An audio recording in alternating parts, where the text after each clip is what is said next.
Welcome to In Pursuit 360. And today we are going to be in the area of how to become a police officer, police applications. Very specifically, while applying for a department, let's talk about the background investigation. All right, so that's it. Today's topic: background investigations for your application and becoming a police officer. And here we go. Okay, here we go. Welcome back again to In Pursuit 360. Glad to see you here. We're going to be talking about background investigations and what you need to know about how to complete your background packet to include what that process is going to look like. And there's been actually a comment question asking about the background. And so we'll get to that question too as we go along. So thank you for your comments and your questions. Speaking of which, it'd be really awesome. Go ahead and hit that subscribe button down below. I don't know, it's down there somewhere. I keep saying the same thing every time. I haven't figured out exactly where to point to, but it's down there anyway. Give me a thumbs up. Would be nice, helps with the algorithm, and also hit that bell notification down there and it'll let you know the next video is coming out. So here we go. Application process for law enforcement, the background investigation. The biggest and most important thing that I can tell you about the application or the background part of the application process is be 110% honest and be very detail oriented. Don't leave anything out. Keep a separate notepad or keep a copy of everything that you fill out. So think about this. You fill out your application, whether it be online. I don't even know that they have paper applications anymore, but right, you fill out your application online. You know, where did you live for the past 5 years? Let's say there are 3 different locations and you put those down with the date ranges. And you're kind of going off of memory, right? So you do that, and then it asks for your past employment for the past 5 years, and you've worked at 2 places. One of them you worked for a really long time, but then the one that you're at now, you've only been at for a year, right? So you kind of like you guesstimate what the dates are. You remember the month, but not the exact day. So you just put like September 1st of 2022 as your start date. When really it was probably September 7th, but you don't remember the 7th, so you just put September 1st. That's fine. Um, there's sometimes there are like places where you can put about dates. So put an about date like around September 1st, or put September 1st and then in a comment section somewhere down below, or maybe even in the job description, the very first line should be something like, don't remember exact start date. It was around September 1st, right? Something that's going to show that you're not trying to deceive, you're not trying to change anything, you're not trying to make stuff up. Because remember, the career in law enforcement is based on integrity, right? Truth, honesty, integrity. It's key. It's key, right? And so this is one of the very first things that's going to test your integrity, right? It's one of the first things we're going to look at. So you fill this thing out. You fill out the application, you get to a certain point there and say, okay, here's your background packet. We need you to fill this out. It's going to ask your residential history. It's going to ask your work history. It's going to ask your educational history. And some of them go back at different ranges. Some go back 5 years, some go back 7 years, some go back 10. Some of them, the more federal jobs, they'll want you to go back even further than that, of course, depending on how old you are too. So let's say you're 22 and you're applying for a job and they want 5 years of work history. Maybe you weren't working when you were in high school. So after your first job out of high school was, I don't know, like everybody else, McDonald's, right? You worked at McDonald's. So from June, whatever, after graduation to current or whatever, you worked at McDonald's, but that doesn't quite cover that 5, 7, or 10-year gap. So they want you to go back. So you go back and you put down your high school year. Started this day this year, ended this day this year when I graduated, and put student and put your high school down. And if you have to, and it goes back that far, and oh my goodness, you'd have to be like really young, and they want to go back a long ways. Put down the middle school. Don't leave gaps. If you're unemployed during a period of time, put from this date to this date, unemployed. Usually they'll tell you put down unemployed and then somebody that can verify what you were doing during that unemployment time. So it could be a friend, it could be a girlfriend, boyfriend, significant other, um, family member, whoever can verify your unemployment. In other words, they just want to make sure that your mystery time isn't really that much of a mystery. Okay. So be very detail oriented. Put all that stuff down. The background investigator is going to go knock on doors. They're going to call people. They're going to do interviews. Oh, yes. And they want references, 3 to 5 references. Now, don't think that you get to put down Joe, John, and Julie. And Joe, John, and Julie are the only people that they're going to go talk to. Because it's not. They're going to talk to Joe. And they're going to go, hey, Joe, who else does he know? Oh, really? He knows Bob? And he knows Jill? You wouldn't by chance have their phone numbers, would you? Oh, hey, John. How you doing? Who else does he know? Oh, David? Thank you. Do you have his number? They're going to build more references off of the ones you provide. So don't think you get to like, hey, these are my top 3 people. Everybody else thinks I'm a dumbass. Excuse me. Everybody else thinks I'm an idiot, and I definitely shouldn't be doing this job. But these 3, I've already paid them their $20 each. They're gonna cover me. It doesn't work that way. Okay, they're going to build their own references off the references that you provide. Okay, so keep that in mind. Um, Same thing with your neighbors. It's going to ask you provide somebody that knew that you lived at this address during this time frame. So it's got, and it can't be a family member. So it's going to have to be a neighbor or a good friend.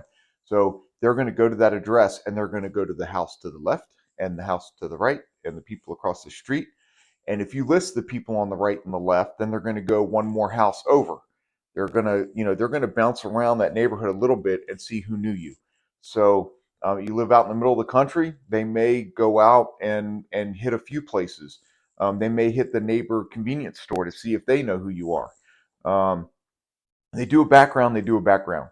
So what I'm going to tell you is be very, very detail oriented. Don't leave anything out, and write it down yourself or make a copy of it or print it out if it's on the computer.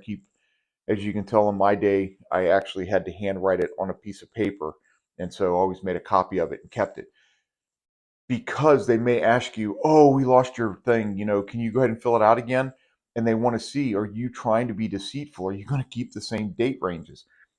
Everybody makes a mistake from time to time, and you can probably justify that. But if you consistently are changing your dates, that means you're making crap up. Okay, so keep a copy of it. Now, here's the question. Here's the question that I got. Um, it said, what if a family member or one of my references refuses to talk to the background investigator? Hmm.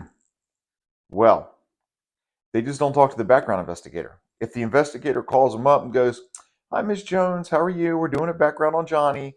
I'd like to be able to talk to you. I don't want to talk to you. Or I really don't have anything to say. I don't think Johnny needs to be going into that line of work, so I don't want to talk to you. Like it's going to stop you or something, right? Maybe they just don't like cops. There's some of that going around these days, right? So, for whatever reason, if somebody in your list or your family or your neighbor chooses not to talk to the investigator, um, they'll just move on and find somebody else. Or they'll call you and say, hey, the reference you gave, Miss Jones, your cousin or whatever, or your aunt or your neighbor or whatever, they refuse to talk to us. Don't know why. Who else can we go talk to? Who else can verify this information for us? They'll ask, look, what if your neighbor goes, "Ah, yeah, that little Johnny, he used to chase my cat all over the place and he's terrible. He's an awful, awful, awful person. When he was a little boy, he did this and when he did that and then he broke this and he threw an egg at my house." I don't know if they even do that anymore, but I did when I was a kid. I egged a house. So, anyway, so it happens. They don't expect you to be perfect. They don't expect everybody around you to love you. So, are there going to be a couple of things that people may bring up that you may think are going to be very damaging? Yeah, there are going to be people that do that. They're going to find those people, but they want to. They want to know you're human. They're okay with that. They understand that people make mistakes, that young people definitely make mistakes, and that they can correct that. So if one of your references doesn't want to talk to them, yeah, okay, whatever. Now, if all of a sudden a whole bunch of your references start giving them trouble, they may start to wonder. Okay, I'm not going to lie. That's what the background investigation is all about. They need to find out who you are, what you are, how you are, maybe how you think, or what kind of people do you tend to surround yourself with. because that means something, right? Or let's say you hung around with a bad crowd when you were in high school, right? But now in the meanwhile, you've made up, but you're still young, so those are kind of some of your references. And they go talk to him. It's like, yeah, yeah, I remember. Yeah, we used to sneak out behind school. We smoke one before class and stuff. And well, when was the last time you saw him? Oh man, I probably. I mean, we hung out, I guess, about 6 months after we graduated, but I ain't seen him in about like 2 years.